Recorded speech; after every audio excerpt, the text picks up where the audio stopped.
एक चिड़िया ने बताया कि यह 3 बातें जीवन में याद रखने पर कभी औलाद पर संकट नहीं आता, धन की हानि नहीं होती और अपनों से कभी धोखा नहीं मिल सकता। तो दोस्तों, इस कहानी को ध्यान से सुने और समझे। तो चलिए कथा शुरू करते हैं। लेकिन आगे बढ़ने से पहले आपको बता दें कि गरुड़ पुराण में कहा गया है कि कथा हो या सीख, अगर बीच में छोड़ दिया जाता है तो वह पाप की श्रेणी में आता है। तो आपसे निवेदन है कि वीडियो को अंत तक पूरा देखें, और अगर आप एक सनातनी हैं तो वीडियो को लाइक करके चैनल को सब्सक्राइब जरूर कर लें। तो चलिए कथा शुरू करते हैं। पुराने समय की बात है। टीकमगढ़ राज्य के राजा का एक बेटा हुआ था जिसका नाम था सिद्धार्थ राजकुमार। सिद्धार्थ का एक नियम था, वे अपने साथ एक सेवक को लेकर बेस बदलकर रात में नगर में घूमा करते थे और नगर में घटने वाली समस्त घटनाओं को देखकर उन पर मनन किया करते थे। राजकुमार सिद्धार्थ के पिता बहुत वृद्ध हो चुके थे, इसलिए एक दिन उनकी मृत्यु हो जाती है। उसके बाद राजकुमार सिद्धार्थ को ही वहां का राजा बनाया जाता है। राजा बनने के बाद भी राजकुमार ने अपने नगर में घूमना बंद नहीं किया। हां, इतना जरूर था, पहले उनके साथ एक सेवक रहता था, अब वे अपने साथ एक मंत्री को रखते थे। एक दिन राजकुमार सिद्धार्थ और उनके मंत्री बेस बदलकर नगर में घूम रहे थे। जब वे एक गली से होकर गुजर रहे थे तो उन्हें घर के अंदर से कुछ स्त्रियों के बोलने बतला की आवाज आती है। राजा और मंत्री दरवाजे से सटकर खड़े हो जाते हैं और अंदर झांक कर देखते हैं तो उन्होंने देखा कि 3 सुंदर सुंदर युवतियां आपस में बात कर रही थीं। बातों से लग रहा था वे तीनों आपस में बहने बहने हैं। वे तीनों अपनी अपनी पसंद के बारे में बातचीत कर रही थीं। बड़ी बहन कहती है, बहनों, मुझे तो स्वादिष्ट भोजन खाने का बड़ा शौक है। मैं तो अपना विवाह किसी राजा के रसोइये से कराऊंगा, दिष्ट भोजन खाने को मिलता रहे। तब मझली वाली कहती है, हे बहनों, मैं तो अपना विवाह किसी राजा के बड़े अधिकारी से करना चाहती हूं। अगर मेरा विवाह राजा के मंत्री से हो जाए, सेनापति से हो जाए या कोतवाल से हो जाए तो मैं अपने आप को बहुत धन्य समझूंगी। छोटी बहन उनकी बातें सुनकर चुपचाप बैठी रही।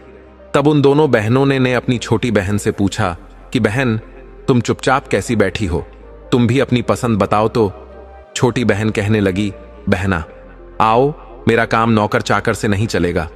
मैं तो अपना विवाह राजा से करूंगी ताकि तुम दोनों के पतियों पर मैं हुक्म चला सकूं। और मैं इतना चाहती हूं कि राजा से मेरे एक ऐसा बेटा पैदा हो जो हंसे तो फूल झड़े, रोए तो आंखों से मोती टपके, जिसके एक ओर के केस सोने के हो तो दूसरी ओर के चांदी के, बस ऐसा मेरा सपना है। छोटी बहन की बात सुनकर वे दोनों बहनें ठट्ठ मारकर हंसने लगी और कहने लगी, बहन, तू तो हमेशा पागलों की तरह बात करती है। तीनों बहनों की बातचीत राजा और मंत्री द्वार पर खड़े सो रहे थे। तीनों की बात सुनकर राजा को बड़ा आश्चर्य होता है।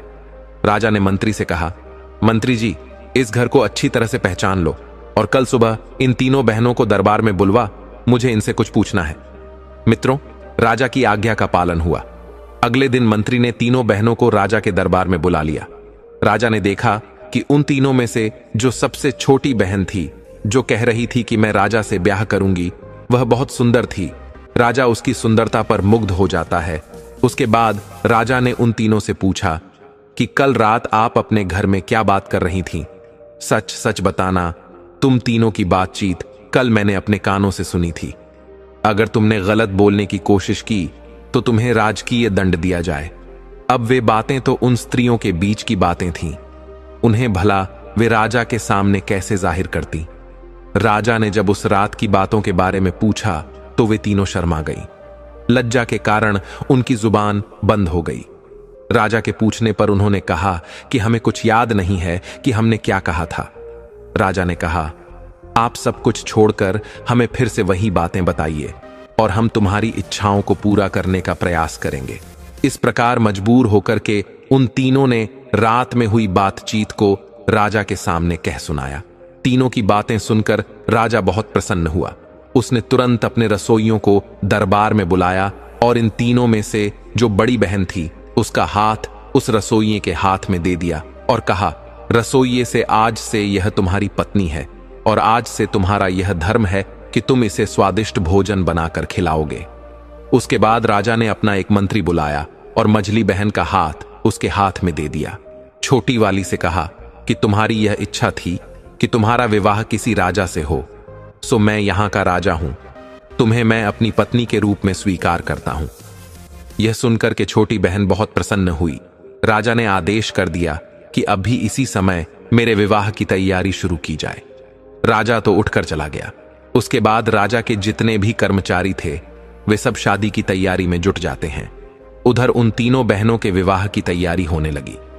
छोटी बहन का विवाह बड़ी धूमधाम के साथ वहां के राजा से हो गया।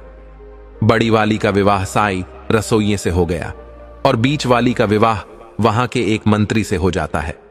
तीनों बहनें अपने अपने पतियों के पास रहने लगी। छोटी बहन को रानी बनाकर राजा के महलों में पहुंचा दिया गया। मित्रों, यह देखकर उन दोनों बहनों को छोटी वाली रानी के भाग्य से जलन होने लगी। वे दोनों जब इकट्ठी होती थीं तो इस तरह सोचती थी कि हे बहन, छोटी वाली तो सचमुच रानी बन गई और हम अपनी इच्छा का बर पाकर भी उसकी नौकरानी बनकर रह गई है।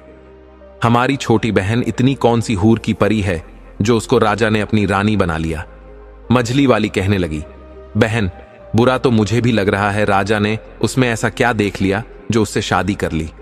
कही हुई बातों का क्या है, आदमी हर तरह की बातें सोचता है और करता है। मेरी समय से तो छोटी वाली नहीं बल्कि तुम रानी बनने के योग्य थी।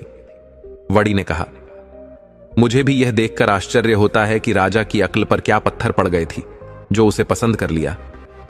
उससे तो तुम 100 गुना अच्छी थी मित्रों। इस प्रकार वे दोनों बहनें एक दूसरे को कोसने लगी और एक दूसरे की बुराई करके अपने दिल को तसल्ली देने लगी। लेकिन कई बार डर इतनी प्रबल हो जाती थी कि मन में विचार आता था कि बहन हम उसकी बड़ी बहन होकर भी उसके नौकर चाकर की पत्नी है और वह हमसे छोटा होकर भी हम पर हुक्म बजाती है। हम और हमारे पति उसके एक इशारे पर नाचने लगते हैं। इस तरह की बातें कर करके दोनों दिन रात अपनी छाती को जलाती रहती थी। कई बार सोचती थी कि उसे खत्म कर दिया जाए या राजा की नजरों में उसे गिरा दिया जाए, तभी हमारे मन को शांति मिलेगी। वे दिन रात इसी उपाय में लगी रहती थीं। वे जब भी अपनी बहन से मिलने जाती थीं तो अपनी हैसियत का ख्याल नहीं करती थी, बल्कि वह अपनी बहनों से इस तरह मिलती थी कि उन्हें ऐसा न लगे कि वह उसे नीचा दिखा रही है। लेकिन छोटी बहन अपनी दोनों बहनों से बहुत प्रेम करती थी। सभी लोग जानते थे कि दोनों नौकरों की पत्नियां हैं और उसकी बहन रानी है। मित्रों, कुछ महीनों के बाद रानी को गर्भ ठहर जाता है। यह खबर पाकर राजा को बड़ी खुशी होती है। इधर छोटी वाली बहन से मिलने में दोनों बहनें भी पहुंच जाती हैं और कहती हैं, बहन, इस बात की बड़ी खुशी हुई है कि तुम मां बनने वाली हो। अब तो हम दोनों बहनें ही बच्चे के जन्म तक तुम्हारी देखभाल करेंगे। रानी ने कहा, इससे अच्छी बात हमारे लिए और क्या हो सकती है। तुम मेरी बड़ी बहनें हो, मेरी मां के समान हो। तुमसे बढ़कर भला मेरी देखभाल कौन कर सकता है। तुम अपने पतियों के द्वारा यह आवेदन राजा के सामने पेश कर दो। आशा है कि वे इसे स्वीकार कर लेंगे। मित्रों, उन्होंने अपने पतियों के द्वारा राजा से आवेदन किया। राजा ने कहा, ठीक है, यह बात हम रानी से पूछकर ही आपको बताएंगे। राजा ने अपनी रानी से पूछा तो वो खुशी खुशी तैयार हो गए। अब तो राजा ने उन दोनों बहनों के लिए रानी के पास रहने और उसकी देखरेख करने की अनुमति दे दी। वे दोनों बहनें रानी के पास महल के अंदर रहने लगी। अब उन्हें अपनी दुष्टता का प्रदर्शन करने का पूरा मौका मिल गया था। इधर जब रानी के बच्चे का जन्म होने का समय आता है तो उन्होंने सारी दास दसियों को वहां से हटा दिया। इधर रानी ने एक बहुत ही सुंदर पुत्र को जन्म दिया। पुत्र को देखकर उन दोनों बहनों की जलन और भी चौगुनी हो गई। चुपचाप उन दोनों ने उस बच्चे को महल के बाहर ले जाकर एक कंबल में लपेटकर एक लकड़ी के संदूक में रखकर नदी में बहा दिया और वहां से एक मरा हुआ कुत्ते का बच्चा उठाकर रानी के पास लाकर रख देती है और महल की सभी दास दसियों को बताया कि रानी ने एक मरे हुए कुत्ते के बच्चे को जन्म दिया है। ये बात सुनकर सभी हैरान रह जाते हैं। इधर राजा को जब यह मालूम हुआ तो वह भी क्रोध से लाल पीला हो जाता है। राजा कहने लगा कि ऐसी स्त्री का मैं क्या करूंगा जो कुत्ते के बच्चों को जन्म देने वाली है। मैं तो इस रानी को मरवा दूंगा। राजा को ऐसा कहता देखकर मंत्री ने उसे समझा बुझाकर शांत किया। इधर वो संदूक नहर में बहता हुआ जाने लगा। नहर जो थी वो राजा के बगीचे से होकर जाती थी। बगीचे की रखवाली के लिए जो सिपाही नियुक्त किया गया था, उस सिपाही का घर भी नहर के किनारे बना हुआ था। उसने नहर में जाते हुए एक लकड़ी के संदूक को देखा तो उसे निकाल लिया। उस संदूक को खोल कर देखा, उसमें एक अत्यंत सुंदर तेजवान बालक लेटा हुआ था। बालक को देखकर सिपाही बड़ा हैरान होता है कि इस बालक को नहर में भला किसने छोड़ दिया है। उस सिपाही ने ज्यादा सोच विचार नहीं किया कि बच्चा नहर में किसने डाला है, क्यों डाला है। उसके भी कोई संतान नहीं थी, इसलिए वह उस बच्चे को उठाकर अपनी पत्नी के पास ले आया और बोला, भाग्यवान, आज हमें भगवान ने एक बच्चा दिया है। बच्चे को पाकर उसकी पत्नी भी बड़ी खुश हो जाती है। उस दिन के बाद बिना किसी से चर्चा किए उस सिपाही की पत्नी उस बच्चे का पालन पोषण करने लगती है। धीरे धीरे 1 वर्ष बीत जाता है। उधर दूसरे वर्ष रानी ने फिर एक और पुत्र को जन्म दिया। इस बार भी उसकी बहनों ने उसी तरह की दुष्टता करके बच्चे को बाहर ले जाकर नहर में फेंक दिया और रानी के पास एक मरी हुई बिल्ली का बच्चा लाकर रख दिया। बिल्ली को देखकर राजा का क्रोध सासवा छूने लगता है। पूरे राज्य महल में फिर से मातम छा जाता है। राजा इस बार रानी को मार देना चाहता था। राजा को अत्यंत क्रोध देखकर मंत्री ने फिर उसे समझाया और रानी को मारने से बचा लिया। अब धीरे धीरे राजा और राजमहल के लोगों की नजरों में रानी के लिए सम्मान कम होता जा रहा था। मित्रों, आपको बता दें, किस बार वह नहर में बहता हुआ बच्चा उसी सिपाही को मिल जाता है। उसने दूसरा बच्चा भी ले जाकर अपनी पत्नी को दे दिया और उसे अपने बच्चे की तरह पालने लगी। कुछ दिनों बाद रानी ने एक और बच्चे को जन्म दिया। इस बार रानी ने एक बेटी को जन्म दिया था, लेकिन उस रानी की दुष्ट बहनों ने उस बेटी को भी पहले की तरह उठाकर नहर में फेंक दिया। वो बेटी भी उसी माली के हाथ लगती है और अपनी बच्ची की तरह उसका भी पालन करने लगते हैं। इधर राजा अपना क्रोध इस बार नहीं रोक पाया, क्योंकि रानी की दुष्ट बहनों ने रानी के पास एक मरी हुई छछूंदर को रख दिया था। राजा सोचने लगा कि इस रानी की वजह से तो हमारी पूरे नगर में बदनामी हो गई है। सब लोग यही कह रहे हैं कि रानी तो कुत्ते बिल्लियों को पैदा करती है। लगता है कोई कुल कलंकिनी राजा के घर में आ गई है। अब तो मैं इसको बिल्कुल नहीं छोड़ूंगा। इधर राजा की मनसा को भली भांति समझने के बाद में उस मंत्री ने हाथ पैर जोड़कर निवेदन करके रानी को मारने से बचा लिया। मंत्री ने कहा, महाराज, इसमें रानी का क्या दोष है? इसे जान से मारने के बाद भी आपके घर में बेटा बेटी नहीं हो जाएंगे। इसीलिए उचित यही होगा कि आप रानी को मारने की बजाय रानी के पास जाना छोड़ दें। राजा ने कहा, मंत्री जी, अगर तुम कहते हो तो मैं रानी को जान से नहीं मारूंगा, लेकिन मैं इसको सजा जरूर दूंगा, और ऐसी सजा दूंगा जो मृत्यु दंड से भी बढ़कर कष्टकाक होगी। इस बार सजा के बारे में मैं तुम्हारी कोई बात नहीं सुनूंगा। इस बार राजा ने एक चौराहे पर एक जेल नुमा महल बनवाया। उसमें एक लकड़ी का पिंजरा रखा हुआ था। उसी पिंजरे में रानी को बंद करवा दिया। राजा ने यह आदेश करवा दिया कि इस चौराहे से जो भी निकल कर जाएगा वो रानी के ऊपर थूक कर जाएगा, और जो व्यक्ति ऐसा नहीं करेगा उसे भी ऐसी ही कठोर सजा दी जाएगी जो इस रानी को दी जा रही है।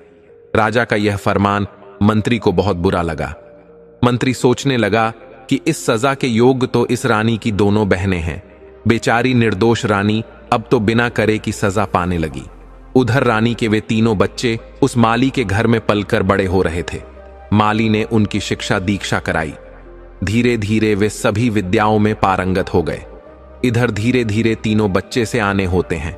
उधर उस माली और माली की पत्नी की कुछ दिनों बाद मृत्यु हो जाती है।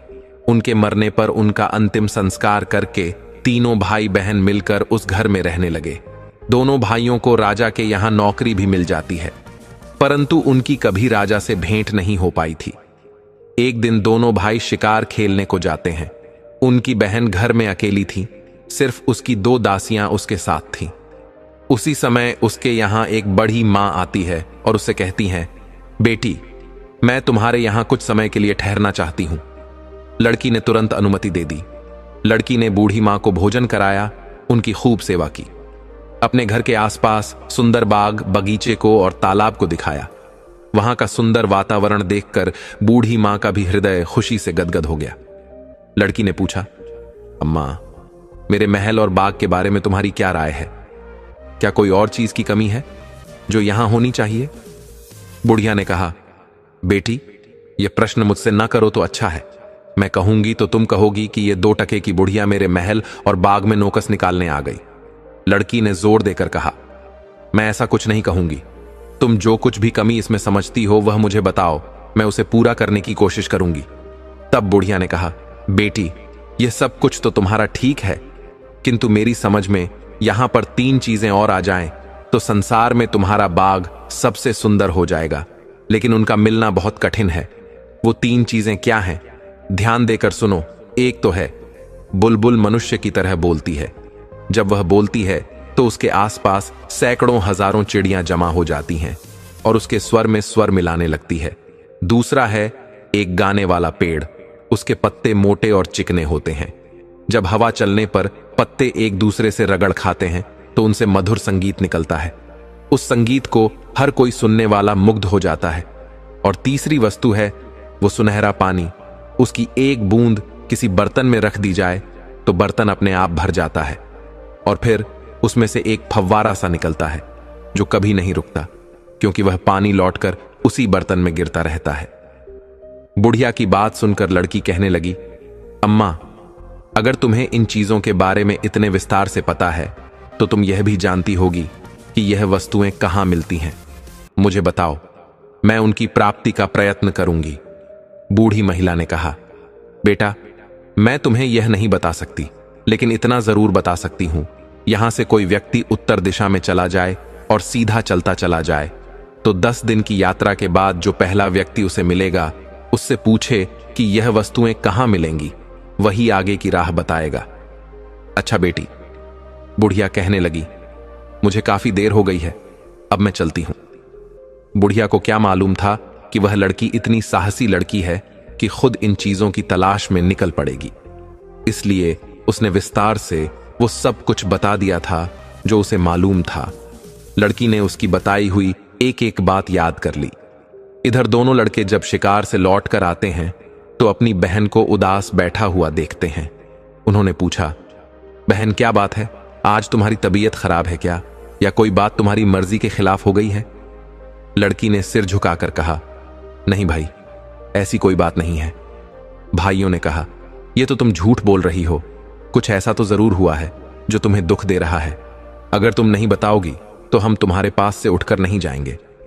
तब लड़की ने देखा कि दोनों भाई बात जानने के लिए अड़े खड़े हैं, तो उसने कहा, मैं तुम्हें इसलिए नहीं बताना चाहती हूं कि जो मैं कहूंगी उसे सुनकर तुम चिंता में और कष्ट में पड़ जाओगे। खैर, जब तुम जिद कर रहे हो तो मैं बताए देती हूं। हमारे पिता ने यह महल हमारे लिए बनवाया था और अपनी समझ शेष में सुंदरता और सजावट की कोई चीज की कमी नहीं रखी थी, लेकिन अभी भी इसमें कुछ कमियां हैं। किंतु आज मुझे 3 चीजों के बारे में मालूम हुआ है। अगर वे 3 चीजें इस बाग में आ जाएं तो हमारा महल अद्वितीय सुंदर हो जाएगा। दोनों राजकुमार ने पूछा, बहन, वे ऐसी कौन सी चीजें हैं? हमें शीघ्र बताओ। तब लड़की कहती है, भाइयों, एक तो उम्दा किस्म की बुलबुल जो बोलने वाली हो, जिसका गाना सुनकर हजारों पक्षी इकट्ठे होकर उसके स्वर में स्वर मिलाने लगते हो। दूसरा है गाने वाला पेड़, जिसके पत्तों से पत्ते रगड़ खाकर संगीत निकलता हो। और तीसरा है सुनहरा पानी, जिसकी एक बूंद से ही कभी खत्म ना होने वाला फुबारा बन जाता हो। मैं इसी चिंता में हूं कि इन्हें कैसे प्राप्त करूं। दोनों राजकुमारों ने पूछा, बहन, अगर तुम हमें यह बता दो कि ये तीनों चीजें कहां और किस दिशा में मिले तो हम तुम्हें ढूंढ कर लाकर देने का प्रयास करेंगे। मित्रों, इस प्रकार अगले दिन उनमें से जो बड़ा राजकुमार था वह अस्त्र शस्त्र लेकर घोड़े पर बैठकर वह तीनों चीजें लेने के लिए चल देता है। तो लड़की रोने लगती है और कहने लगी, भैया, मैं कितनी दुष्ट हूं जो अपने शौक के लिए तुम्हें मुसीबत में फंसा रही हूं। मैं अपनी मांग वापस लेती हूं, अब कभी भी इन चीजों का जिक्र नहीं करूंगी, तुम मत जाओ। तब बड़े राजकुमार ने कहा, बहन, एक बार कमर कसकर मैं पीछे नहीं हटता। अगर मैं नहीं जाऊंगा तो हमेशा मेरे दिल में यह बात खटकती रहेगी कि मैं कायर हूं। मित्रों, राजकुमार ने अपनी बहन को एक खंजर दे दिया और कहा कि जब तक यह खंजर ठीक है मैं सकुशल हूं, लेकिन अगर इसमें से खून की बूंदें टपकने लगे तो समझ लेना मैं जीवित नहीं हूं। यह सुनकर के वे दोनों बहन भाई उदास होते हुए कहने लगे, भाई, तुम ऐसी खतरनाक यात्रा पर मत जाओ। लेकिन बड़े राजकुमार ने एक भी नहीं सुनी। उसने फौरन घोड़ा दौड़ा दिया और सीधी उत्तर दिशा की ओर चलता चला गया। चलते चलते 20 दिन का सफर तय कर लिया। तभी उसे एक अजीब सा दृश्य दिखाई दिया। उसने देखा कि एक झोपड़ी सी बनी हुई थी उसके बाहर एक बूढ़ा आदमी बैठा हुआ था। उसके बाल बर्फ की तरह सफेद थे। उसकी दाढ़ी, मूछें और बहुएं इतने बढ़ गए थे कि उसका पूरा शरीर ढक गया था। उसके हाथ और पैरों के नाखून बहुत बड़े बड़े हो गए थे। उसने अपना शरीर एक चटाई से ढक रखा था। उसके ऊपर उसके बाल पड़े हुए थे। राजकुमार देखकर समझ गया कि वह कोई तपस्वी साधु है जो ऐसे दुर्गम और निर्जन स्थान में अकेला बैठा है। जरूर उन चीजों के बारे में यह साधु जानता होगा। राजकुमार घोड़े से नीचे उतरा और उसने उस वृद्ध तपस्वी के पास जाकर प्रणाम किया। तपस्वी ने प्रत्युत्तर में कुछ कहा, लेकिन उनकी आवाज राजकुमार को समझ में नहीं आई, क्योंकि तपस्वी बालों से पूरी तरह ढके हुए थे। राजकुमार ने फौरन अपनी जेब से एक छोटी सी कैंची निकाली और कहा, तपस्वी महाराज, आपके बालों की वजह से आपकी आवाज मेरे समझ में नहीं आ रही है। यदि आप आज्ञा दें तो मैं आपकी दाढ़ी, मूछ और बालों को काट दूं। तपस्वी ने इशारे से कह दिया। हां, राजकुमार ने उनके सारे बाल काट दिए। अब तो साधु का चेहरा बिल्कुल बदल गया था। राजकुमार ने कहा, तपस्वी, यदि मेरे पास दर्पण होता तो मैं आपको जरूर दिखाता कि बालों के कटने के बाद आप बूढ़े से जवान हो गए हो। राजकुमार की ऐसी बातें सुनकर तपस्वी मुस्कुराया और बोला, बेटा, मैं तुम्हारी सेवा से प्रसन्न हूं। अब बताओ, इतनी दूर किस लिए आए हो? मैं तुम्हारी क्या मदद कर सकता हूं? तब राजकुमार ने बताया कि साधु महाराज, मैं बहुत दूर से उम्दा किस्म की बुलबुल गाने वाला पेड़ और सुनहरा पानी लेने आया हूं। आप मुझे बताएं कि यह वस्तुएं मुझे कहां मिलेंगी। राजकुमार की बात सुनकर साधु चुप हो गया। राजकुमार ने पूछा, महाराज, आप चुप कैसे हो गए? कृपया कुछ तो बताइए। यदि नहीं पता है तो आप मना कर दो। तब तपस्वी ने कहा, पुत्र, मुझे पता तो है, लेकिन मैं तुम्हें इसलिए नहीं बताना चाहता कि तुम्हारी सेवा के बदले मैं तुम्हें मुसीबत में डालना नहीं चाहता। वहां का मार्ग बड़ा कठिन है। सैकड़ों लोग वहां गए, लेकिन कोई लौटकर नहीं आया। इसीलिए मैं तुमसे कहता हूं, जहां से आए हो वहां वापस चले जाओ। राजकुमार ने कहा, बूढ़े बाबा, मैं जाने के लिए नहीं आया हूं। मुझे अपना कार्य पूरा करना है। मैंने अपनी बहन को वचन दिया है। इसमें चाहे मेरी जान ही क्यों ना चली जाए।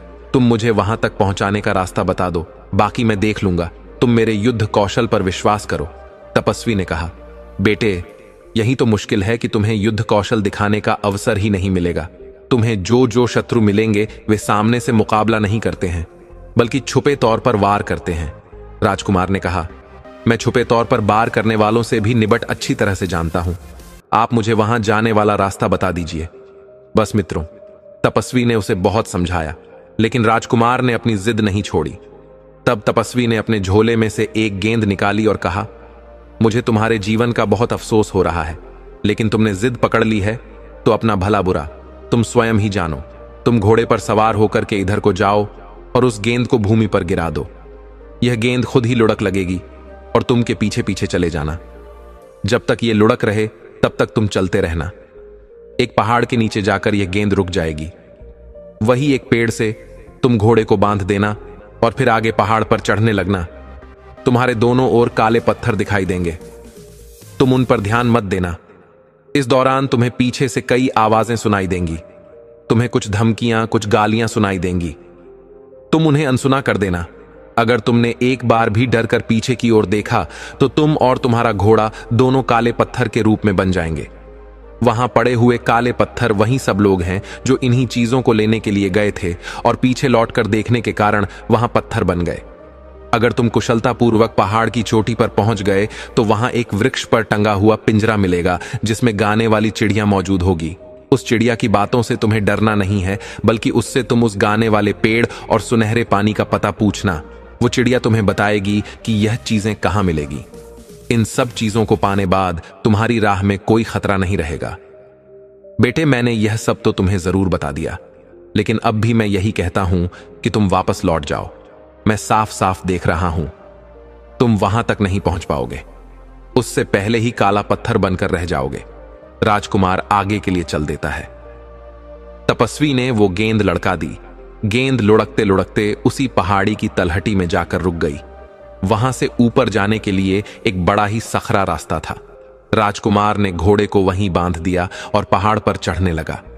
कुछ दूर आगे जाने पर उसे बड़े बड़े काले काले पत्थर दिखाई दिए। उन पत्थरों के बीच 5 कदम ही आगे बढ़ा होगा, तभी पीछे से कुछ आवाजें आनी शुरू हो जाती हैं। वे आवाजें उस राजकुमार को धमका रही थी। कोई आवाज कह रही थी, कौन है बेवकूफ जो आगे जा रहा है? कोई आवाज कहती थी, पकड़ो इसे। कोई कहती थी, यह कितना बड़ा दुष्ट है, इसे पकड़कर मार डालो।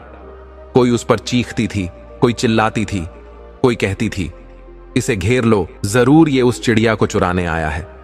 राजकुमार ने उन आवाजों की उपेक्षा की और तेजी से आगे के लिए बढ़ने लगा, लेकिन वह जितना आगे बढ़ रहा था उतनी ही आवाज तेज होती जा रही थी। उसके कानों के पर्दे फटने लगे, दिमाग सुन्न हो गया। तपस्वी ने उसे जो बताया था वो उसके दिमाग से निकल गया और एक बार वो मुड़कर पीछे देखने लगा।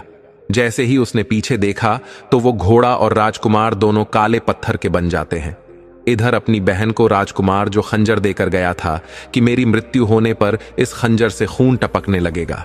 राजकुमारी उस खंजर को रोजाना म्यान से निकालकर देखती थी, लेकिन उधर जैसे ही राजकुमार काला पत्थर बना वैसे ही उसे खंजर से खून टपकने लगा। यह देखकर राजकुमारी जोर जोर से रोने लगी, सिर पटक पटक कर कहने लगी, हाय भैया, मेरी नादानी से तुम्हारी जान चली गई। ना जाने किस मनहूस घड़ी में वो कमबख्त बुढ़िया यहां आई थी। वो ना यहां आती और ना मैं इस झंझट में पड़ती। मैंने उसके साथ अच्छा व्यवहार किया, लेकिन उसने मुझे लालच में डाल दिया। हे भगवान, तू मेरे भैया को जिंदा घर लौटा दे, चाहे मेरी मौत भेज दे। भैया ना रहे तो मैं चिड़िया और पेड़ और उस पानी का क्या करूंगी? मुझे कुछ नहीं चाहिए, मुझे सिर्फ मेरा भाई चाहिए। लड़की को रोता देखकर उसका दूसरा भाई भी रोने लगता है और कहने लगा, बहन, अब रोने धोने से कोई फायदा नहीं। मैं जो कहता हूं तुम वो करो। मैं पता लगाऊंगा कि भैया किस प्राकृतिक कारण से मरे, या किसी शत्रु ने उन्हें घेर कर मारा है। किसी ने उन्हें मारा होगा तो मैं उसे जिंदा नहीं छोड़ूंगा। भैया की मौत का बदला जरूर लूंगा। बहन ने अपने उस दूसरे भाई को बहुत समझाया और उसे रोकने का प्रयास किया, मगर वह भी नहीं रुका। बहन बोली, मैंने एक भाई तो खो दिया है, दूसरे को मौत के मुंह में नहीं जाने दूंगी। बड़े भैया तुमसे कोई कम बहादुर नहीं था, लेकिन फिर भी वो मुसीबत में पड़ गए। वो तो मुझे अपनी कुशलता का हाल जानने के लिए खंजर भी देकर गए थे। तुम्हारा हाल मुझे कैसे पता चलेगा? तब दूसरे राजकुमार ने अपनी बहन को एक मोतियों की माला दी। उसने कहा, देखो बहन, इस माला के सारे मोती अलग अलग हैं। जिस दिन इनके मोती एक दूसरे से चिपक जाएंगे तो समझ लेना कि मैं दुनिया में नहीं हूं। ऐसा कहकर के दूसरा राजकुमार भी घोड़े पर बैठ करके चल देता है और 20 दिन की यात्रा करके वो उन्हीं आर्षि के पास पहुंच जाता है। आर्षि को प्रणाम करके उसने पूछा कि आप मुझे बता सकते हैं कि बोलने वाली चिड़िया और गाने वाला पेड़ और सुनहरा पानी कहां मिलेगा? तपस्वी ने कहा, बेटा, वो राह तो बड़ी खतरनाक है। तुम वहां जाने की बात छोड़ दो और घर वापस लौट जाओ। वहां अभी तक जितने भी लोग गए हैं कोई भी लौट कर नहीं आया है। कुछ दिन पहले एक नौजवान आया था, देखने में बिल्कुल तुम्हारे जैसा था। मैंने उसे भी बहुत समझाया, वह भी नहीं माना और वह भी अभी तक लौट कर नहीं आया है। तब राजकुमार ने जवाब दिया, वो मेरा बड़ा भाई था और यह मैं जानता हूं कि अब जीवित नहीं है, लेकिन मैं यह नहीं जानता कि वह कैसे मरा है। किसी प्राकृतिक कारण से मरा है या किसी दुश्मन ने उसे घेर कर मारा है। तब वह सिद्ध तपस्वी कहता है, मैं तुम्हें बताता हूं, बहुत से आदमी मेरी चेतावनी के बावजूद भी उस रास्ते पर चले जाते हैं और काले पत्थर बन जाते हैं। तुम्हारे भाई के साथ भी यही हुआ है। तुम मेरी बात मानो और घर लौट जाओ, वरना तुम भी काले पत्थर बनकर रह जाओगे। लड़के ने कहा, तपस्वी जी, अब मैं तो बत आगे निकल आया हूं, पीछे लौट के जाने के बारे में मैं नहीं सोच सकता। आप मुझे रास्ता बताइए। तपस्वी ने कहा, बेटी, अगर तुम जिद करते हो तो जाओ, इस गेंद के पीछे पीछे चले जाओ, यह गेंद तुम्हें मंजिल तक पहुंचा देगी। इतना कहकर तपस्वी ने वह गेंद लड़का दी। वह गेंद उस राजकुमार को पता बताती हुई लुढ़क हुई चली जा रही थी। राजकुमार उसके पीछे पीछे चलता गया। कुछ देर चलने के बाद वो गेंद एक पहाड़ की तलेटी में जाकर रुक गई। दूसरे राजकुमार ने घोड़ा वहीं पर छोड़ा और उस पहाड़ी के ऊपर चढ़ने लगा। 2-4 कदम ऊपर चढ़ा होगा कि उसने सुना कि पीछे से कोई डांट कर कह रहा है, अबे बदमाश, अरे बदतमीज, तू कहां बड़ा चला जा रहा है? रुक जा कमबख्त, मैं तुझे सजा देता हूं। गाली सुनकर के दूसरे राजकुमार को क्रोध आ जाता है। उसका खून खौल उठा। वो उस तपस्वी द्वारा बताई गई चेतावनी को भूल गया।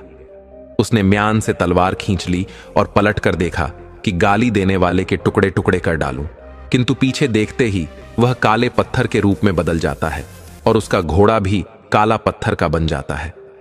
मित्रों, उधर राजकुमारी ने जब उस माला को देखा जिसे राजकुमार देकर गया था, वह माला उसने अपने गले में पहन रखी थी। उसने देखा कि माला के सारे मोती एक दूसरे से चिपक गए हैं। यह देखकर लड़की जोर जोर से चीख पड़ी। वह समझ गई कि उसका दूसरा भाई भी अब दुनिया में नहीं है। भाई के गम में वो बुरी तरह से रोने लगी और रोते रोते बेहोश हो जाती है। जब होश आता है तो उन्हें निश्चय किया कि मेरे ही कारण मेरे दोनों भाई मौत के मुंह में चले गए। मैं भी अब जीकर क्या करूंगी। मित्रों, वो लड़की भी सारी विद्याओं में निपुण थी। शस्त्र चलाना, घुड़सवारी करना, तलवारबाजी, तीरंदाजी, सभी हुनर उसे अच्छी तरह आते थे। अब तो लड़की घोड़े पर सवार होकर स्वयं अपने भाइयों की खोज में निकल पड़ी। 20 दिन चलने के बाद वह उसी साधु के पास आती है और तपस्वी को प्रणाम करके पूछने लगे, हे तपस्वी महाराज, मुझे बोलने वाली चिड़िया, गाने वाला पेड़ और सुनहरा पानी चाहिए। बताओ यह कहां मिलेगा। तब साधु ने कहा, बेटी, तुम एक लड़की हो और तुम्हारे लिए अच्छा यही होगा कि तुम अपनी इच्छाओं पर संयम रखो और जिन चीजों का विचार तुम मन में लेकर आई हो उन चीजों को भूलकर तुम वापस लौट जाओ। वह राह बड़ी कठिन है। लड़की ने अपनी मनसा जाहिर की। तपस्वी जी, अब मैं वापस नहीं जा सकती। कृपया मुझे विस्तार से बताइए कि उस रास्ते में क्या खतरे पड़ेंगे ताकि मैं उनसे निपटने का पहले से कर लूं। साधु ने लड़की को पूरी बात बता दी। साधु ने कहा, बेटी, खतरा सिर्फ तब तक है जब तक पहाड़ की चोटी पर ना पहुंच जाओ। पहाड़ की चोटी पर पहुंचते ही तुम्हें वहां बोलने वाली चिड़िया मिल जाएगी और वही चिड़िया तुम्हें उस पेड़ और सुनहरे पानी के बारे में बताएगी। तुम्हें इतना ध्यान रखना है कि पहाड़ पर चढ़ते समय पीछे से सुनाई देने वाले कटु शब्द और गालियों को तुम्हें अनसुना करते हुए आगे बढ़ना है। वहां जो काले पत्थर मिलेंगे वो सब वही लोग हैं जिन्होंने उन गालियों को बर्दाश्त नहीं किया है। कुछ समय पहले 2 नौजवान भी आए थे, वो भी शायद उन्हीं पत्थरों के ढेर में पड़े होंगे। लड़की ने कहा, महाराज, वह मेरे भाई थे। लड़की ने कहा, इसका मतलब वह शब्द किसी का कुछ नहीं बिगाड़ सकते। यदि उन्हें अनसुना करते हुए आगे बढ़ा जाए तो लड़की ने क्या किया, अपने कान में रुई लगा ली। तपस्वी ने वही गेंद लड़का दी। लड़की उस गेंद के पीछे पीछे चलने लगी। गेंद जाकर के पहाड़ों की तलेटी में रुक जाती है। लड़की ने घोड़ा वहीं छोड़ा और पहाड़ी के ऊपर चढ़ने लगी। तभी पीछे से बड़ी भयानक आवाजें आने लगती हैं, किंतु लड़की के कानों में रुई लगी थी। इस कारण से वे आवाज उसे सुनाई नहीं दे रही थी। लड़की लगातार आगे को बढ़ती जा रही थी। आवाजें धीरे धीरे बहुत तेज होती चली गई। लड़की उन गालियों को सुनती गई और सहन करती गई। आखिरकार वो उस पहाड़ की चोटी पर चढ़ ही गई। वहां जाकर उसने देखा कि एक पिंजरे में एक सुंदर चिड़िया मधुर सुर में गा रही है। लड़की को देखते ही वह चिड़िया एकदम गरज कर कहने लगी, ए लड़की, खबरदार, मेरे पास मत आना। चिड़िया की डांट फटकार सुनकर राजकुमारी हंसने लगी और उसने दौड़कर उस चिड़िया का पिंजड़ा उठा लिया और कहने लगी, चिड़िया रानी, आज से मैं तुम्हारी मालकिन हूं। अब तुम हमेशा मेरे कब्जे में रहोगी। तो लड़की ने अब अपने कानों से रुई निकाल ली थी। चिड़िया बोली, तुम ठीक कह रही हो। अब मैं सदैव तुम्हारे पास रहूंगी। मैं हमेशा पिंजरे में बंद रहती हूं और संसार की कोई भी बात ऐसी नहीं है जो मुझे मालूम ना हो। तुम्हारा हाल भी मैं इतना जानती हूं कि जितना तुम भी नहीं जानती हो। मेरे कारण तुम्हें बहुत ही लाभ मिलेगा। अब तुम मेरी मालकिन हो और मैं तुम्हारी सेवा करूंगी। इस समय तुम मुझे बताओ कि मुझसे क्या चाहती हो। चिड़िया की बातें सुनकर लड़की बहुत प्रसन्न होती है। राजकुमारी ने कहा, मुझे अपने भाइयों के पत्थर बनने का बड़ा दुख है। खैर, यह बातें मैं तुमसे बाद में करूंगी। पहले मुझे यह बताओ कि मुझे गाने वाला पेड़ और सुनहरा पानी कहां मिलेगा। मित्रों, चिड़िया ने जो रास्ता बताया, राजकुमारी चलकर उस स्थान पर पहुंची। वहां एक सुनहरे पानी का कुंड था। लड़की ने एक चांदी की सराय में उस पानी को भर लिया। फिर उसने चिड़िया से गाने वाले पेड़ के बारे में पूछा तो चिड़िया ने कहा, तुम्हारे पीछे की ओर जो बड़ा सा जंगल है, इसी में वो गाने वाला पेड़ मिलेगा। वहां पहुंचकर तुम्हें खुद पता चल जाएगा कि वो पेड़ कौन सा है, क्योंकि उस पेड़ से संगीत निकलता होगा। राजकुमारी ने कहा, यह तो ठीक है, लेकिन मैं उस पेड़ को उखाड़ कर लाऊंगी कैसे। चिड़िया बोली, पेड़ नहीं उखाड़ना है, तुम सिर्फ उस पेड़ की एक टहनी तोड़कर ले आना। जब तुम अपनी बाटिका में उस टहनी को लगाओगी तो कुछ ही समय में वह टहनी पूरे वृक्ष के रूप में बदल जाएगी। उस चिड़िया के बताए अनुसार राजकुमारी उस जंगल में पहुंच जाती है और वहां से गाने वाले पेड़ की टहनी तोड़कर अपने पास लेती है। राजकुमारी को अब तीनों चीजें प्राप्त हो चुकी थीं, लेकिन उसे अपने भाइयों का सबसे ज्यादा ख्याल अपने दिमाग में बना हुआ था। उसने चिड़िया से पूछा, चिड़िया रानी, मेरे दोनों भाई रास्ते में काले पत्थर बने पड़े हैं, क्या मैं उन्हें फिर से जीवित कर सकती हूं? मैं तो यह भी नहीं जानती कि उन काले पत्थरों में मेरे भाई कौन से हैं। चिड़िया ने कहा कि तुम इस सराय में जो सुनहरा जल लेकर आई हो, एक एक बूंद उन शिलाखंडों पर डालते जाना, तुम्हारे भाई घोड़े सत फिर से जीवित हो जाएंगे। चिड़िया की बातें सुनकर राजकुमारी प्रसन्न हो गई और पिंजरा सुरा और टहनी लेकर पहाड़ से उतरने लगी। जहां जहां उसे काले पत्थर दिखाई दिए, उसने उन पर एक एक बूंद सुनहरा जल छिड़क दिया, जिससे जितने लोग पत्थर के बन गए थे, घोड़े सहित सब अपने असली रूप में आ जाते हैं। उन्हीं पत्थरों के बीच उनके दोनों भाई भी पड़े थे। भाइयों को जीवित देखकर राजकुमारी एकदम उनसे लिपटकर रोने लगी। कहने लगी, भाइयों, मुझे चिड़िया पानी और पेड़ की टहनी मिल गई है। इनसे मिलने से ही तुम फिर से जीवित हो पाए हो, और यहां पड़े जितने भी काले पत्थर थे, मैंने सबको जीवित कर दिया है। मित्रों, वे सब राजा राजकुमार राजकुमारी का धन्यवाद करने लगी कि तुमने हमें जीवन दान दिया है। हम आजीवन तुम्हारे आभारी रहेंगे और तुम्हारी आज्ञा का पालन करेंगे। राजकुमारी बोली, मैंने तुम लोगों पर कोई एहसान नहीं किया है। मैं अपने भाइयों को जिंदा करना चाहती थी। उसमें अगर तुम्हारा भी लाभ हो गया तो यह तो बड़ी खुशी की बात है। अब तुम लोग अपने अपने निवास स्थानों के लिए चले जाओ। मित्रों, इधर राजकुमारी और उसके दोनों भाई अपने अपने घोड़े पर सवार होते हैं। दोनों राजकुमारों ने एक एक चीज ले ली। एक ने पानी की सराय ले ली तो दूसरे ने गाने का पेड़ और राजकुमारी ने चिड़िया का पिंजरा ले लिया। बाकी जितने भी लोगों को राजकुमारी ने जीवन दान दिया था, वे सब उनके पीछे पीछे चलने लगे। राजकुमारी और दोनों राजकुमार जब तपस्वी साधु की कुटिया पर उनका धन्यवाद करने के लिए आए तो साधु अपनी कुटिया से गायब हो चुके थे। वो तपस्वी इतने ही काम के लिए वहां मुद्दतों से बैठा हुआ था। उन तपस्वी साधु की सहायता से ही आज राजकुमारी को तीनों चीजें प्राप्त हुई थीं। राजकुमारी अपने दोनों भाइयों के साथ अपने घर पर आ जाती है और उसके मकान के सामने जो उसके बगीचे का हिस्सा था, राजकुमारी ने उसे उस भाग में उसे बोलने वाली चिड़िया के पिंजरे को लटका दिया। चिड़िया ने जैसे ही बोलना शुरू किया, उसके आसपास हजारों पक्षी आकर के जमा हो गए और वो चिड़िया के सुर में सुर मिलाने लगी। राजकुमारी ने थोड़ी दूर पर उस गाने वाले पेड़ की टहनी भी लगा दी थी। कुछ ही दिनों में वह विशाल पेड़ भी तैयार हो गया। अब हवा चलने पर उसके पत्तों की रगड़ से उसमें संगीत की धुनी फूट थी। राजकुमारी ने एक संगमरमर के पत्थरों से बाग में एक कुंड बनवाया। उस कुंड में वो सुनहरा पानी डाल दिया। कुछ ही देर में वो पानी से कुंड भर गया और उसमें से एक पानी का फुबारा उठकर खड़ा हो गया। मित्रों, कुछ ही समय में उस बगीचे की चर्चा पूरे शहर में होने लगी। सारे शहर के लोग तमाशा देखने के लिए राजकुमारी के बाग में आने लगे।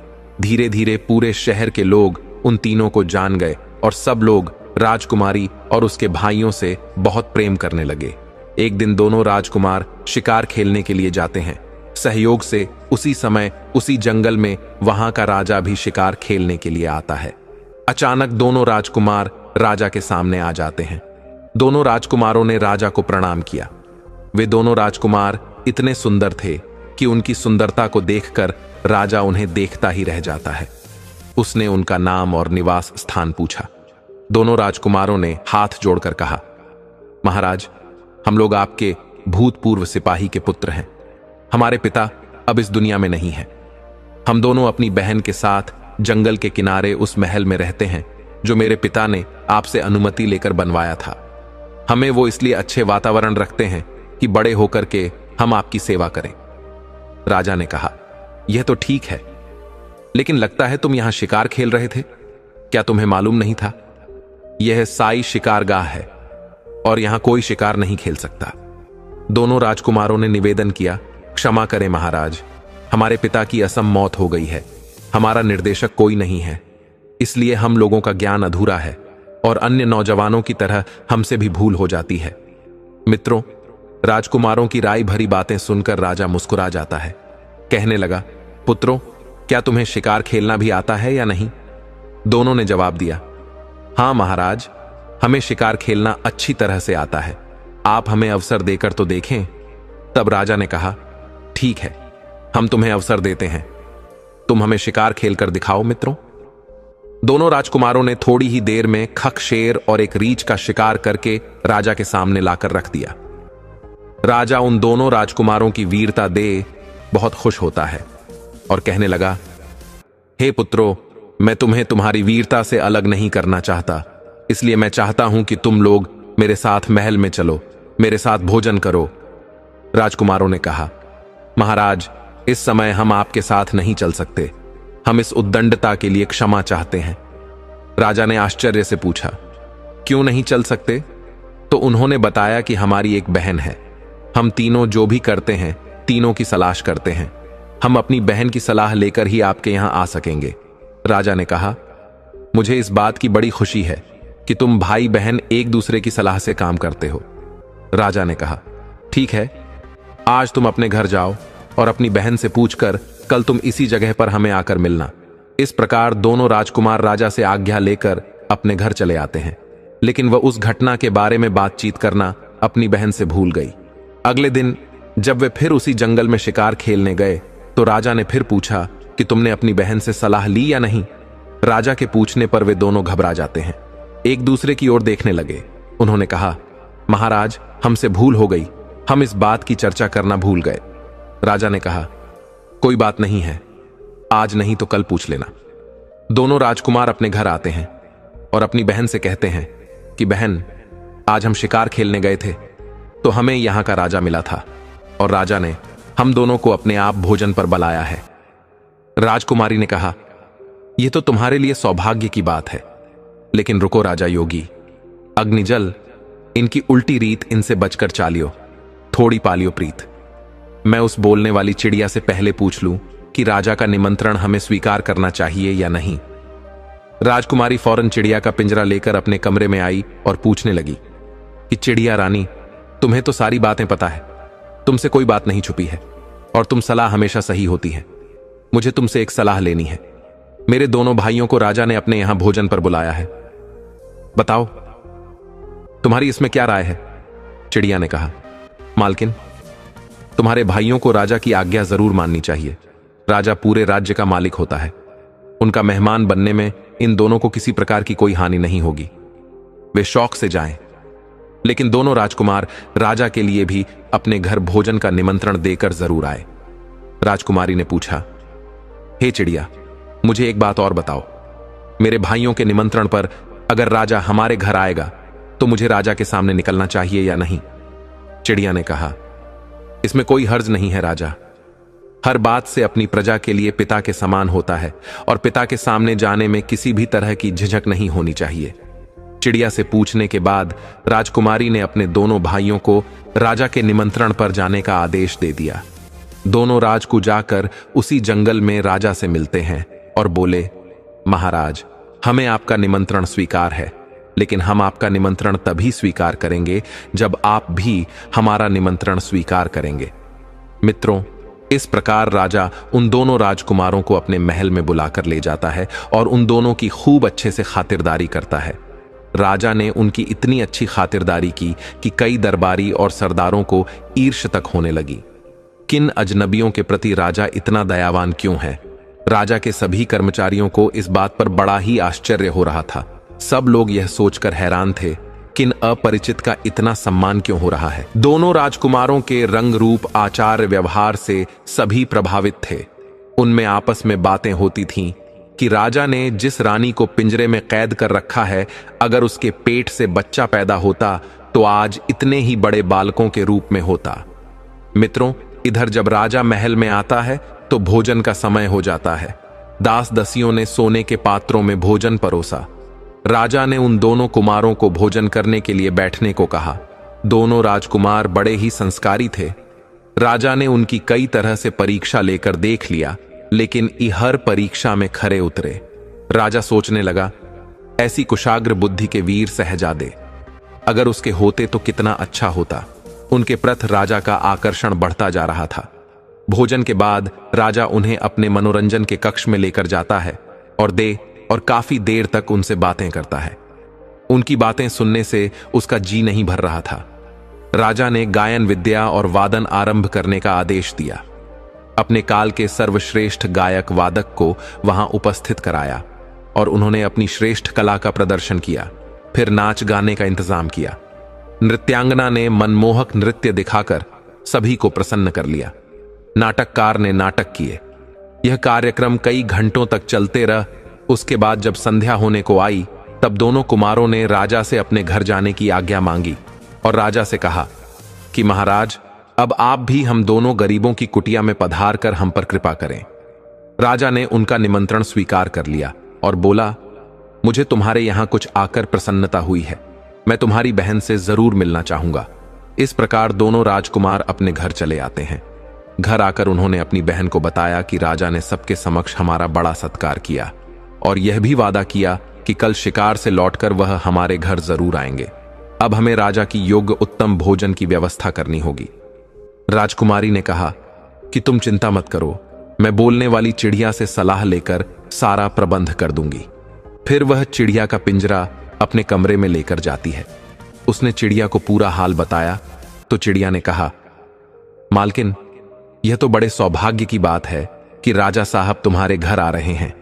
तुम उनके स्वागत सत्कार का जो भी प्रबंध कर सको वो उत्तम ही होना चाहिए, किंतु मेरे कहने से तुम एक विशेष भोजन बनाओ। तुम खीर का गाढ़ बनाना और उसके ऊपर मेवा की तरह जगह जगह मोतियों को बिछा देना। राजकुमारी बोली, यह कैसा व्यंजन हुआ? यह तो हंसों का नाम तो सुना था कि मोती खाते हैं, पर राजा मोती खाएगा यह समझ में नहीं आया। फिर इतने मोती मिलेंगे कहां? चिड़िया ने कहा, उसकी तुम चिंता मत करो। तुम्हारे बगीचे की पूर्व दिशा में एक पेड़ खड़ा है। उसी पेड़ की जड़ में, उस पेड़ की जड़ को तुम खुदवान तो उससे ढेर सारे मोती मिल जाएंगे। चिड़िया के कहने के अनुसार दो नौकरों को ले जाकर राजकुमारी ने उस पेड़ की जड़ को खुदवा। या तो उस पेड़ की जड़ में एक सोने का संदूक निकला जिसमें तरह तरह के आभूषण और सुंदर मोती भरे हुए थे। राजकुमारी यह देखकर बहुत खुश होती है। अब उसे चिड़िया पर बहुत अधिक विश्वास हो गया था। इधर राजकुमारी ने मकान की ऐसी सफाई कराई कि मकान चमकने लगा। समय दोनों राजकुमार बढ़िया कपड़े पहनकर घोड़ों पर सवार होते हैं और शाही शिकार गांव में पहुंच जाते हैं। शिकार गांव में कुछ देर तक उन्होंने राजा के साथ रहकर शिकार खेला, किंतु उस रोज गर्मी अधिक थी। धूप बहुत तेज पड़ रही थी, इसलिए उस दिन उन दोनों ने शिकार खेलना जल्दी खत्म कर दिया और अपने सैनिकों को वापस भेज दिया। राजा अपने दोनों सैनिकों के साथ उस कुमार के घर आता है। उधर जब राजा उनके द्वार पर आया तो राजकुमारी ने हाथ जोड़कर राजा को प्रणाम किया। राजकुमारों ने बताया कि यह हमारी बहन है। राजा ने राजकुमारी के सर पर हाथ रख दिया और वह राजकुमारी की सुंदर सूरत को काफी देर तक निहारता रहा। राजकुमारी की सूरत को देखकर राजा को कुछ याद सा आ रहा था कि उसकी सूरत जरूर किसी से मिलती जुलती है, मगर वह समझ नहीं पा रहा था कि उसकी सूरत किससे मिलती है। उसके बाद राजकुमारी राजा को अपने घर के अंदर बुलाकर ले जाती है और अपने घर की प्रहिस्से को, बाग बगीचे को राजा को दिखाती है। राजा ने पूरा भवन देखकर कहा, तुमने अपने महल की सजावट और रख रखा बहुत अच्छे ढंग से किया है। अब मुझे अपना बाग भी दिखाओ। कोई आदमी मुझसे तुम्हारे बाग की बहुत तारीफ कर रहा था। यह बाग तुम्हारे पिता के द्वारा लगाया हुआ था। राजा बाग को गौर से देखने लगता है। उस बाग में सब कुछ तो सुंदर था, लेकिन उस बाग के बीच में जो फुबारा था, राजा की नजर उस पर जम गई। उस फुबार केर सुनहरा पानी काफी ऊंचाई तक उछल रहा था। राजा ने पास में जाकर देखा तो हैरान रह गया। तब तक उसे एक पेड़ से बहुत सुंदर संगीत की धुनी सुनाई देने लगी। राजा कहने लगा, लगता है इन्होंने अपने बगीचे में गाने बजाने वालों का भी इंतजाम कर रखा है, क्योंकि बाग से बड़े ही सुंदर संगीत की धुनी सुनाई दे रही थी। तो राजा ने उनसे पूछा, क्या सचमुच तुमने गाने बजाने वालों का अपने बाग में प्रबंध कर रखा है? तो राजकुमारी हंसकर कहने लगी, महाराज, यहां कोई गवैया नहीं है। हमारे बगीचे में एक पेड़ है, इसके पत्तों की रगड़ से संगीत निकलता है। मित्रों, राजा उसे देखकर हक्का भक्का रह जाता है। वास्तव में पेड़ से संगीत निकल रहा था। राजा ने कहा, यह तो बड़ी अजीब सी चीज है। इनके जैसी चीजें तो मैं कल्पना भी नहीं कर सकता। तुमने यह कहां से पाई है? राजकुमारी ने कहा, महाराज, यह मत पूछो कि हमने कहां से पाई हैं। इन्हें मौत के मुंह से निकालकर हम लाए हैं। राजकुमारी ने राजा से कहा, मेरे पास एक और अजीब चीज है जिसे आप और देख ले। वो एक चिड़िया है जो आदमी की तरह बोलती है, और जब यह गाती है तो सारे पक्षी जमा हो जाते हैं और इसके सुर में सुर मिलाते हैं। राजा उस चिड़िया को बड़े ही गौर से देखने लगा। जब वह चिड़िया को देखता है तो फिर उसे बीती हुई बातें याद आने लगती हैं। फिर उस चिड़िया ने सारी कहानी उस राजा को सुनाई जो पहले बीत चुकी थी। तो राजा अब बातें सुनकर अपना सर पकड़ लेता है और कहता है कि यह सारी बातें तो हमें रानी की बहनों ने बताई थी, जो रानी की सगी बहनें थीं, क्योंकि वे उसकी शुभ चिंतक थीं। तब चिड़िया ने कहा, सरकार, यही तो भूल हुई है आपसे कि आपने उन्हें शुभ चिंतक समझा जब से उन्होंने देखा कि वे नौकरों से बहाई गई हैं और छोटी बहन राजरानी बन गई है तो जलकर मरी जा रही थी। उन दुष्टों ने इस बात का भी ख्याल नहीं किया कि रानी ने शादी के बाद भी उनसे बहनों जैसा प्रेम रखा था। रानी को मृत्युदंड दिलाने के लिए उन्होंने 3-3 बार सफेद झूठ बोला है। वह तो भला हो उस मंत्री का जिसके कारण रानी की जान बची है। रानी के प्रति अपने दुर्व्यवहार को याद करके राजा की आंखों में आंसू आने लगे। चिड़िया फिर बोली, सरकार, अपने सामने बैठे इन तीनों बच्चों को गौर से देखिए। ये तीनों बच्चे, पिल्ला बिल्ली का बच्चा और अंदर, जिन्हें आपकी रानी ने जन्म दिया था। रानी की दुर्दशा उनकी बहनों के कारण हुई है। रानी की बहनों ने इनके जन्म पर इनकी जगह मरे हुए जानवर रख दिए और इन्हें कंबल में लपेटकर टोकरी में डालकर नहर में फेंक दिया था ताकि यह डूब कर मर जाए और किसी को पता भी ना चले। किंतु भगवान को इन्हें जीवित रखना था। आपके दरबार का जो माली था उसने इन तीनों को नहर से निकलवा लिया क्योंकि उसके कोई संतान नहीं थी। इसलिए उसने इनका लालन पालन किया और अपनी संतान की ने पाल पोछ कर बड़ा किया। इन्हें भली प्रकार की शिक्षा दिलाई और इनके लिए यह महल बनवाया है सरकार। यह तीनों कोई और नहीं, आपकी रानी की संतानें हैं। तब राजा ने चिड़िया से कहा, चिड़िया, तुझे मैं किस तरह से धन्यवाद दूं? दुश्मनों की दुष्टता और रानी का निर्दोष होना मेरे सामने आज तुमने स्पष्ट कर दिया है। मेरे बच्चों को तूने पहचानवाया है। मैं बराबर सोचता था कि इन लड़कों के प्रति मन में अकारण ममता क्यों उपजती है। मैं उनकी बातों पर नाराज क्यों नहीं हो पा रहा हूं। इस प्रकार राजा ने अपने तीनों बच्चों को गले लगा लिया। चारों की आंखों में आंसुओं की धार बहने लगी। आज अपने बच्चों से मिलकर राजा बड़ा खुश होता है। राजा को ऐसा लग रहा था जैसे उसकी आत्मा लौट आई हो। फिर उसके बाद सबने मिलकर भोजन का आनंद लिया। कुछ देर बातें करने के बाद राजा ने कहा कि अब मैं महल को जाता हूं, कल फिर वापस आऊंगा। कल तुम लोगों को मेरे नहीं बल्कि अपनी माता के स्वागत के लिए तैयार रहना है। उसके बाद महल में रहने के लिए भी आपको चलना है। महल में पहुंचकर राजा ने मंत्री को बुलवाया और उसने उसकी खूब प्रशंसा की कि तुम कितने बुद्धिमान मंत्री हो, तुम्हारे कारण रानी की जान बची थी। फिर उसने रानी की बहनों की दुष्टता का वर्णन मंत्री के सामने किया। राजा ने मंत्री को सारी कहानी का सुनाई और कहा कि उन दोनों दुष्ट स्त्रियों को अब भी बुलाकर उन्हें वही दंड दिया जाए जो मैंने अपनी रानी को दिया था। किसी भी प्रकार की वे दया की पात्र नहीं है। मित्रों, मंत्री ने बिना देर किए राजा के आदेश अनुसार सारे कार्य किए और दोनों दुष्ट बहनों को वही दंड दिया गया जिसकी वे हकदार थीं। उसी चौराहे पर उन्हें पिंजरे में बंद कर दिया गया और पिंजरे से रानी को निकालकर राजा ने उसे गले लगाकर बार बार उससे क्षमा मांगी और रानी को बताया कि उसके दोनों बेटा और बेटी जिंदा है। यह खबर सारे राज में फैल गई। सभी लोग उत्सव मनाने लगे। हर जगह नाच गान होने लगा। रानी राजा के साथ महल में आ गई और तीनों बच्चे अपनी मां से देर तक लिपटे रहीं। रानी अपने बच्चों से मिलकर बहुत प्रसन्न हुई।